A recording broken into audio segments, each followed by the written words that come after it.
پھر بھی اس نے اسے چھپایا تو قیامت کے دن اسے آگ کی لگام پہنائی جائے گی۔ اگر یعنی دیکھیں حق نہیں چھپانا چاہیے،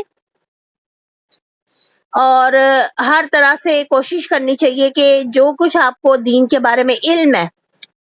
اور جتنا آپ بہتر جانتے ہیں اس کو آپ پھر بیان کرتے، ٹھیک۔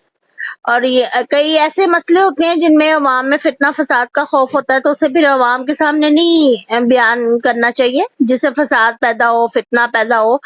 اور اس کا مقصود یہ نہیں ہونا چاہیے کہ ہم حق چھپا رہے ہیں۔ جیسا کہ آپ صلی اللہ علیہ وسلم نے ابو ہریرہ رضی اللہ تعالیٰ عنہ کو نا لا الہ الا اللہ پر جنت کی بشارت عام لوگوں کو بیان کرنے سے منع کر دیا تھا۔ اور پھر حضرت علی رضی اللہ تعالیٰ عنہ نے فرمایا تھا کہ لوگوں سے وہ بات ضرور بیان کرو جسے وہ سمجھ سکیں۔ کیا تم پسند کرتے ہو کہ اللہ اور اس کے رسول کو نعوذ باللہ جھوٹا کہا جائے؟ تو پھر یہ بعد میں تمام تر یعنی جتنے حق کی باتیں ہیں وہ سب کی سب بتا دینی چاہیے اگر انسان کے علم میں ہو، ٹھیک۔ اب اس میں ایک اور بات بھی آ جاتی ہے کہ آیت نمبر 160 جب ہم پڑھتے ہیں کہ اِلَّا الَّذِينَ تَابُوا وَأَصْلَحُوا، کہ مگر وہ لوگ جنہوں نے یعنی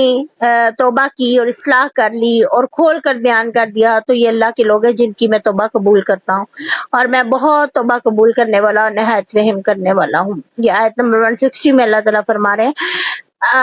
یہاں پر مقصد یہ ہے کہ اگر کوئی انسان پہلے کوتاہیاں ایسی کر چکا ہے نا، تو پھر وہ اپنی اصلاح کر دے، یا جن کی وجہ سے جن کے سامنے حق کو اس نے بیان نہیں کیا وہ واضح طور پر حق بیان کر دے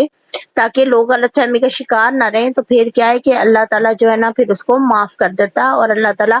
اس کی توبہ کو قبول فرماتا ہے۔ ان الذین کفروا وهم کفار علیہم لعنۃ اللہ۔ اب یہاں پر اللہ تعالیٰ نے کیا فرمایا ہے، بے شک وہ لوگ جنہوں نے کفر کیا اور اس حال میں مر گئے کہ وہ کافر تھے، ایسے لوگ ہیں جن پر اللہ کی اور فرشتوں اور اس کے لوگوں کی سب کی لعنت ہے، اور ہمیشہ اس میں رہنے والے عذاب یعنی اس میں ہمیشہ رہنے والے ہیں، کس میں؟ عذاب میں، اور نہ ہی ان سے عذاب ہلکا کیا جائے گا اور نہ انہیں مہلت دی جائے گی۔ یہ ان لوگوں کے بارے میں ہے کہ جو کافر جو ہے نا، کافر مر جاتے ہیں، اسلام نہیں قبول کرتے، دارا اسلام سے خارج ہوتے ہیں نا جو لوگ، جو کسی بھی زندہ مسلمان یا کافر پر لعنت کرنا جائز نہیں ہے، یہ یاد رکھیے گا۔ اور غیر مسلم کے لیے ہم ہدایت کی دعا کر سکتے ہیں، لیکن جب یہ لوگ شرک پر مر جائیں اور کافر مریں یعنی اسلام نہ قبول کریں، تو پھر اس صورت میں ان کے لیے کوئی دعائے خیر کرنا بھی جائز نہیں ہے، یہ اصول یاد رکھیے گا۔ آگے جو آیت آ رہی ہے نا ہمارے پاس، یہ آیت جو ہے 163 ہے، اور یہ آیت جو ہے نا اس میں اعظم ہے، اس میں اللہ تعالیٰ کا، اس کو آپ لوگ اپنے قرآن پاک میں ہائی لائٹ کر لیجئے گا۔ آپ صلی اللہ علیہ وسلم نے کئی قرآنی آیات ایسی بتائی ہیں جن میں اس میں اعظم ہے اور جن کے وسیلے سے اللہ تعالیٰ جو ہے وہ دعا قبول فرماتے ہیں، انہی میں سے ایک یہ آیت ہے۔ اور اس کے علاوہ اس کا تعلق جو ہے توحید الوہیت سے، یعنی اللہ کی عبادت سے اس کا تعلق ہے، اور یہ توحید الوہیت کی ایک بہترین مثال ہے آیت نمبر 163۔ وَإِلَٰهُكُمْ إِلَٰهٌ وَاحِدٌ لَا إِلَٰهَ إِلَّا هُوَ الرَّحْمَٰنُ الرَّحِيمُ۔ تمہارا معبود ایک ہی معبود ہے، اس کے سوا کوئی معبود نہیں، وہ بے حد رحم کرنے والا نہایت مہربان ہے، ٹھیک ہے۔ یہ جو آیت ہے یہ آپ اپنی دعاؤں میں پڑھ سکتے ہیں، اللہ سے اس کے حوالے سے، اس کے وسیلے سے دعا مانگ سکتے ہیں، اللہ تعالیٰ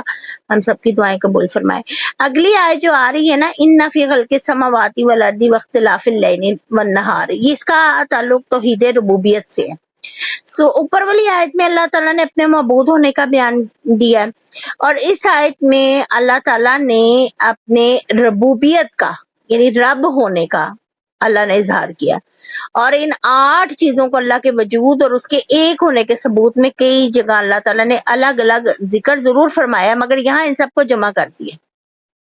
اور کائنات کی ان سب چیزوں کو خاص طور پر اس آیت نمبر 164 میں ذکر کرنے کی وجہ یہ تھی کہ خود مشرکین بھی یہ چیز مانتے تھے کہ ان کے پیدا کرنے میں اللہ کے سوا کوئی دوسرا شریک نہیں ہے۔ چلیے ذرا اس آیت کا ترجمہ پڑھتے ہیں۔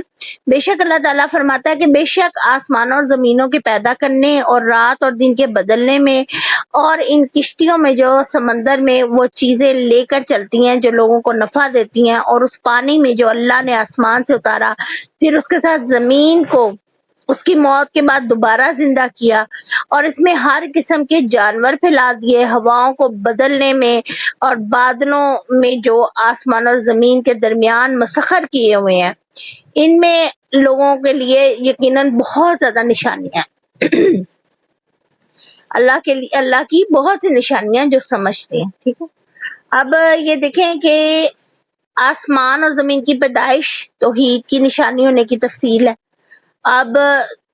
اس کے علاوہ آپ کہیں بھی قرآن میں پڑھیں گے دن اور رات کے بدلنے میں بھی توحید کی نشانی ہے۔ آسمان اور زمین کے درمیان جو بادل ہیں وہ بھی اللہ ہی کے مسخر کیے ہوئے ہیں، ہوائیں ان کو ادھر ادھر لے کے پھرتی ہیں، تو یہ بھی کیا ہے کہ یہ بھی اللہ تعالیٰ کی ربوبیت کی ایک نشانی ہے۔ تو اللہ تعالیٰ نے کہا ہے کہ جو لوگ عقل رکھتے ہیں وہ ان نشانیوں سے سبق سیکھتے ہیں اور اللہ کی توحید پر یقین لے آتے ہیں۔ اگلی آیت میں اللہ تعالیٰ فرما رہے ہیں، اور لوگوں میں سے بعض وہ ہیں جو غیر اللہ میں سے کچھ شریک بنا لیتے ہیں اور وہ ان سے اللہ کی محبت جیسی محبت کرتے ہیں، اور وہ لوگ جو ایمان لائے اللہ سے محبت میں کہیں زیادہ ہیں، اور کاش وہ لوگ جنہوں نے ظلم کیا اس وقت کو دیکھ لیں جب وہ عذاب کو دیکھیں گے تو جان لیں کہ بے شک وہ سب کی سب اللہ کی ہے، اور یہ کہ بے شک اللہ بہت سخت عذاب والا ہے۔ یہاں پر اللہ تعالیٰ کی وحدانیت کے دلائل بیان کرنے کے بعد اس آیت میں یہ بتایا جا رہا ہے کہ واضح طور پر دلائل دیکھنے اور ظاہری طور پر تمام ثبوت دیکھنے کے باوجود بعض لوگ ایسے ہیں دنیا میں جو اللہ کے ساتھ دوسروں کو شریک ٹھہراتے ہیں، ٹھیک ہے۔ جیسے اب اس میں شریک ٹھہرانے میں دیکھیں ہماری اپنی خواہشات بھی آ سکتی ہیں کہ ہم اللہ کے حکموں سے بالا تر اپنی خواہشات کو رکھیں، یا کسی کے ساتھ ہم اتنی محبت کریں جیسے کہ اللہ سے محبت کرنے کا حق ہے۔ بعض اوقات ہم اپنی اولاد کو یا ہمیں بڑا ہی عزیز ہوتا ہے مال، اولاد، والدین، تو ان کی محبت میں ہم اتنے آگے بڑھ جاتے ہیں کہ اللہ تعالیٰ کے احکامات کی جو ہے وہ روگردانی کرتے ہیں اور اللہ کے حکموں کو ہم مانتے نہیں ہیں۔ تو پھر یہ بات ہمیں یہاں پر سمجھنی چاہیے کہ اللہ سے محبت جیسی رکھنی ہے ویسی کسی کے ساتھ محبت نہیں ہونی چاہیے۔ وہ اللہ ہے، وہ ہمارا کریٹر ہے، اور آپ صلی اللہ علیہ وسلم نے بھی یہ بات فرمائی کہ کامل ایمان کی نشانی یہ ہے کہ جب انسان کو اپنے مال متاع، یعنی یہ مفہوم میں آپ کو حدیث کا بیان کر رہی ہوں کہ سب سے زیادہ جو ہے وہ کس سے محبت ہو؟ اللہ سے محبت ہو۔ وہ کسی بھی چیز سے، کسی بھی خواہش سے، کسی بھی شخصیت سے اتنی محبت نہ رکھے جتنی وہ اللہ سے رکھتا ہے۔ اور اللہ سے محبت کیا رکھنے کا تقاضا ہے کہ اللہ تعالیٰ کی محبت میں تمام اس کے احکامات کو مانا جائے۔ اللہ اکبر۔ تو پھر یہ دیکھ لیں کہ اللہ تعالیٰ نے باقی ساری چیزوں کو ظلم قرار دیا ہے، اور یہ یاد رکھیں کہ زمین پر سب سے بڑا جو ظلم ہے نا وہ فساد الارض، اور ظلم جو ہے زمین پر سب سے بڑا کیا ہے؟ وہ شرک ہے، ٹھیک۔ اور پھر ہم لوگوں کو کیا ہے کہ اپنی یہ بات ہمارے ذہن میں ہونی چاہیے کہ جتنی شدید اللہ سے محبت ہونی چاہیے اتنی کسی سے نہیں ہونی چاہیے۔ اللہ اور اللہ کے نبی کی اطاعت میں یہ محبت جو ہے نا وہ چھپی ہوئی ہے صلی اللہ علیہ وسلم۔ اب دیکھیں مسلمانوں کو بالخصوص یہاں پر منع کیا گیا ہے کہ کسی سے اتنی زیادہ محبت نہ رکھیں کہ اللہ سے بھی زیادہ وہ محبت بڑھ جائے۔ آگے چلتے ہیں، اگلی آیات میں اللہ تعالیٰ فرما رہے ہیں کہ اِذْ تَبَرَّأَ الَّذِينَ اتُّبِعُوا مِنَ الَّذِينَ اتَّبَعُوا وراءوا العذاب وتقطعت بهم الاسباب، اور جب وہ لوگ جن کی پیروی کی گئی تھی ان لوگوں سے بالکل بے تعلق ہو جائیں گے جنہوں نے پیروی کی، اور وہ عذاب کو دیکھ لیں گے اور ان کے آپس کے تعلقات بالکل منقطع ہو جائیں گے، اور جن لوگوں نے پیروی کی تھی کہیں گے کاش ہمارے لیے ایک بار دوبارہ دوبارہ یعنی جانا ہوتا اس دنیا میں، یعنی واپس ہم اگر دنیا میں چلے جاتے تو ہم ان سے بالکل بے تعلق ہو جاتے جیسے یہ ہم سے بالکل بے تعلق آج ہو گئے ہیں۔ اس طرح اللہ انہیں ان کے اعمال ان پر حسرتیں بنا کر دکھائے گا اور وہ کسی صورت آگ سے نکلنے والے نہیں ہیں۔ اچھا یہاں پر دیکھیں یعنی بالکل یہ جو تبرع کا لفظ ہے نا یہ باب تفعل سے ہے، اور حروف زیادہ ہونے کی وجہ سے اس کا ترجمہ جو ہم کریں گے نا وہ یہ ہے کہ بالکل بے تعلق ہو جانا، ٹھیک ہے۔ اور پھر اللہ تعالیٰ نے آگے کہہ دیا بخارجین کہ یعنی بالکل نکلنے والے نہیں ہیں۔ اب ان آیات میں نا مشرکوں کی حالت کا نقشہ اللہ نے کھینچا، قیامت کے دن ان کی کیا حالت ہوگی، کہ وہ کہیں گے کاش وہ دنیا میں اللہ کی بات پر یقین کر لیتے اور اس برے انجام سے بچ جاتے۔ تو پھر کیا تھا کہ وہ چاہیں گے کہ ہم دوبارہ دنیا میں جائیں اور نیکوکاروں والی زندگی گزاریں، حالانکہ ایسا کچھ بھی نہیں ہوگا۔ آپ دیکھیں کہ یہاں پر ذرا تھوڑا سا نا ہمارے لیے بھی سمجھنے کی ایک بات ہے، ہم لوگ خود دین کو سمجھتے نہیں ہیں، اور جو بھی اصول اور قوانین جو ہے جو دین کے منافی ہیں ان کو ہم سمجھتے نہیں ہیں، اور نہ ہی ہم ان پر سمجھنا چاہتے ہیں، اندھی تقلید میں پڑے ہوئے ہیں۔ حالانکہ اللہ نے قرآن اتارا ہے، ہر مسلمان کے لیے اتارا ہے کہ ہر مسلمان اس کو سمجھے، دیکھے، پڑھے اور پھر اس پر عمل کی کوشش کرے۔ قرآن اس لیے آیا ہے، قرآن ہدایت کی کتاب ہے، ٹھیک ہے۔ اب کئی لوگ ایسے ہوں گے کہ جو آپس میں یعنی اس قسم کی حرکتیں کرتے ہیں، جیسے آج کے دور میں ایک بڑی ایک اہم بات میں آپ کو بتانے لگی ہوں کہ ہم کہتے ہیں کہ ہم کسی پیر کے ہاتھ میں بیعت ہو گئے ہیں تو ہم انشاءاللہ تعالی جنت میں چلے جائیں گے اور ہمیں کچھ کرنے کی ضرورت نہیں ہے، چاہے 5 وقت کی نماز بھی نہ پڑھیں۔ اللہ اکبر۔ تو اب یہ دیکھیں کہ سورہ انعام میں بھی آپ اس چیز کو بڑی تفصیل سے پڑھیں گے کہ جو لوگ دنیا میں ایک دوسرے کے دوست ہوں گے اندھی تقلید میں اور دین سے دوری میں، جو شیطان کے پیروکار ہوں گے، وہ دنیا میں تو بڑے گٹھ جوڑ کے ساتھ رہتے ہیں لیکن قیامت والے دن وہ ایک دوسرے سے اتنے ہی بیزار ہوں گے۔ اب اسی آیت کو اگر آپ لے لیں تو حضرت عیسیٰ علیہ السلام بھی اپنی امت سے بیزار ہوں گے، کس وجہ سے کہ انہوں نے حضرت عیسیٰ علیہ السلام کو اللہ کا بیٹا قرار دیا جبکہ اللہ کے تو وہ پیغمبر تھے۔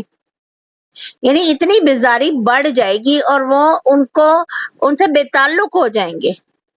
نیک لوگ بھی برے لوگوں سے بے تعلق ہو جائیں گے۔ تو پھر یہ حسرت بنا کے ان کے اعمال جو اللہ تعالیٰ دکھائے گا وہ کافروں کو دکھائے گا، مشرکین کو دکھائے گا، اور وہ کبھی بھی آگ سے نہیں نکلیں گے۔ چلیں جی آگے چلتے ہیں۔ اللہ تعالیٰ کہتا ہے یا ایھا الناس، اے وہ لوگوں، ان چیزوں میں سے جو زمین میں ہے حلال پاکیزہ کھاؤ اور شیطان کے قدموں کی پیروی مت کرو، بے شک وہ تمہارا کھلا دشمن ہے۔ یہاں پوری انسانیت کے ساتھ دوسری مرتبہ خطاب کیا گیا۔ پہلے آپ لوگوں نے پڑھا تھا نا سورہ بقرہ کے پہلے پارے میں یا ایھا الناس اعبدوا ربکم الذی، کہ بھی یہ یعنی تمام انسانوں کو حکم دیا گیا تھا، انسانیت کو، کہ اللہ کا حکم مانے اور اللہ تعالیٰ جو ہے اس کی عبادت کریں، یعنی عبادت کا حکم تھا۔ یہ دوسرا حکم آیا ہے پوری انسانیت کو، اور اس آیت میں اللہ تعالیٰ نے ایسی بات کہی ہے کہ وہ چیزیں کھائیں جو حلال ہیں اور پاکیزہ ہیں، ٹھیک۔ اللہ کی حرام تک کردہ جو اشیاء ہے نا، مثلا مردار ہے، خون ہے، خنزیر ہے، یہ سب اللہ کی طرف سے حرام ہے۔ جب اللہ نے ان اور غیر اللہ کے نام پہ ذبیحہ اور کوئی نظر و نیاز ہو یا کوئی ایسا کھانا ہو جس پہ اللہ کا نام نہیں لیا گیا تو پھر وہ کیا ہوگا؟ وہ جائز نہیں ہے مسلمان کے لیے۔ اچھا، اس میں ایک اور بات ہے، ایک اور بات یاد رکھیں کہ حلال اور پکیزہ کی بات آئی ہے۔ جس چیز سے آپ کو کراہیت محسوس ہو نا، جو چیز آپ کھانا نہیں چاہتے، آپ کو کراہیت محسوس ہوئی، وہ پھر آپ کے لیے پکیزہ نہیں ہے۔ جیسے بعض لوگ ایک ٹائم سے دوسرے ٹائم کا کھانا کھانا پسند نہیں کرتے ہیں اور ان کو کراہیت محسوس ہوتی ہے، تو وہ پھر ان کے لیے پکیزہ نہیں ہے، مکروہ ہے۔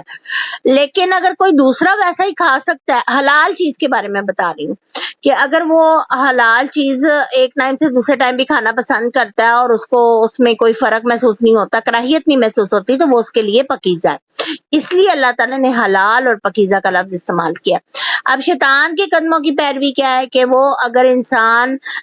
حرام چیزیں کھائے گا، حرام کاموں میں پڑے گا، اور بالخصوص جب خون میں شامل ہوگا حرام، تو پھر اس کے اثرات بہت برے ہیں۔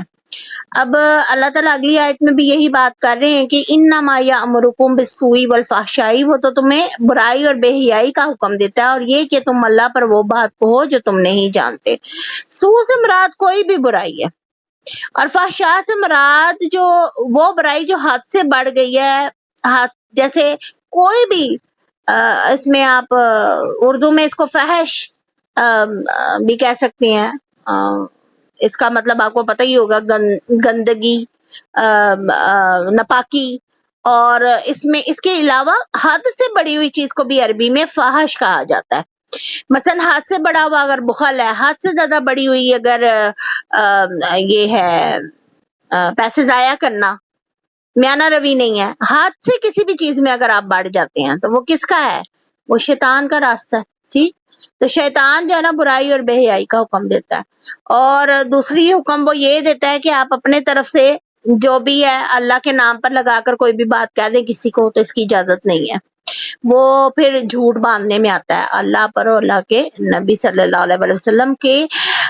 اوپر جھوٹ باندھنے میں آتا ہے۔ اور یہ بات یاد رکھیں کہ آپ صلی اللہ علیہ وسلم نے کہا ہے کہ کوئی اگر مجھ پہ جھوٹ باندھے تو وہ اپنا ٹھکانہ جہنم بنا لے۔ تو یہ جو بالخصوص آج کل جو احادیث وغیرہ آپ لوگ شیئر کرتے ہیں یا پڑھتے ہیں، تو اس کی تحقیق کیا کریں کہ واقعی آپ صلی اللہ علیہ وسلم سے منسوب جو کی گئی بات ہے یہ سچی ہے یا نہیں، کیونکہ بڑی زیادہ من گھڑت اور موضوع احادیث، ضعیف احادیث بھی ہمارے کتب میں شامل ہو چکی ہیں، اور یہ بالخصوص سوشل میڈیا پر، تو آپ نے یہ احتیاط کرنی ہے۔ آگے چلتے ہیں، آگے اللہ تعالیٰ فرما رہا ہے اگلی آیات میں، اور جب ان سے کہا جاتا ہے کہ اس کی پیروی کرو جو اللہ نے نازل کیا، تو کہتے ہیں کہ ہرگز نہیں، ہم اس کی پیروی کریں گے جس پر ہم نے اپنے باپ دادا کو پایا، اگرچہ ان کے باپ دادا نہ کچھ سمجھتے ہوں اور نہ ہدایت پاتے ہوں، اور ان لوگوں کی مثال جنہوں نے کفر کیا اس شخص کی مثال جیسی ہے جو جانوروں کو آواز دیتا ہے، جو پکار اور آواز کے سوا کچھ نہیں سنتے، بہرے ہیں، گونگے ہیں، اندھے ہیں، سو وہ نہیں سمجھتے۔ یہاں پر دیکھیں شرکیہ افعال کی کوئی عقلی نہ نقلی کوئی دلیل نہیں ہوتی تھی کسی بھی مشرکین کے پاس، نہ یہود نصارہ کے پاس، اور انہوں نے کیا بات کہی تھی؟ انہوں نے کہا تھی جی ہم اس کی پیروی کریں گے جو اس پہ ہم نے اپنے باپ دادا کو پایا، وہ ہم سے زیادہ عقل مند تھے۔ آج کل ہم لوگ بھی یہی کچھ کرتے ہیں نا، ہم لوگ بھی کہتے ہیں ہمارے بڑے یہ کرتے تھے ہم نے یہی کرنا ہے، حالانکہ وہ اصول اکثر اسلام کے خلاف ہوتے ہیں۔ نہ صرف آپ تحقیق کریں اور صحیح اصول جو ہیں ان کو جو ہے آسان اور عام فہم زبان میں سامنے سب کے لے کے آئیں، اور اپنے بڑوں کو بھی تھوڑا بتائیں، ان کے ساتھ بھی محبت کے ساتھ پیش آئیں، اور انہیں بھی دین اسلام کے اصل اصول جو ہیں وہ بتائیں، کیونکہ عمر کی تو اس میں کوئی قید نہیں ہے، اور وہ بھی راہ راست پر آ جائیں۔ اور اس لیے اللہ تعالیٰ کہتا ہے کہ غلط راستوں پہ آپ نے نہیں چلنا، چاہے وہ آپ کے باپ دادا کا ہی کیوں نہ راستہ ہو۔ اور یہ مشرکین اور اہل کتاب کی یعنی بات اللہ نے کی ہے یہاں پہ، اور کس لیے کی ہے؟ ہمیں سمجھانے کے لیے۔ تو کیا ہے کہ ہم لوگوں کو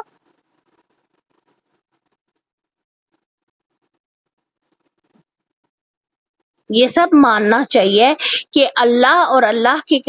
کی کتاب اور آپ صلی اللہ علیہ وسلم نے ہمیں شریعت کیا بتائی اور اس کے مطابق ہم نے چلنا ہے۔ یہ نہیں کہنا کہ ہم اسی کو تابع کریں گے، اسی پہ ہم پیروی کریں گے جس پر ہم نے اپنے آباء و اجداد کو پایا۔ اب آگے چلیں، جو اگلی آیت میں اللہ تعالیٰ نے بات کی ہے، یعنی آپ دیکھیں کہ یہاں پر جو بات ہوئی ہے کہ جن لوگوں نے کفر کیا اس کی مثال ایسی جو جانوروں کو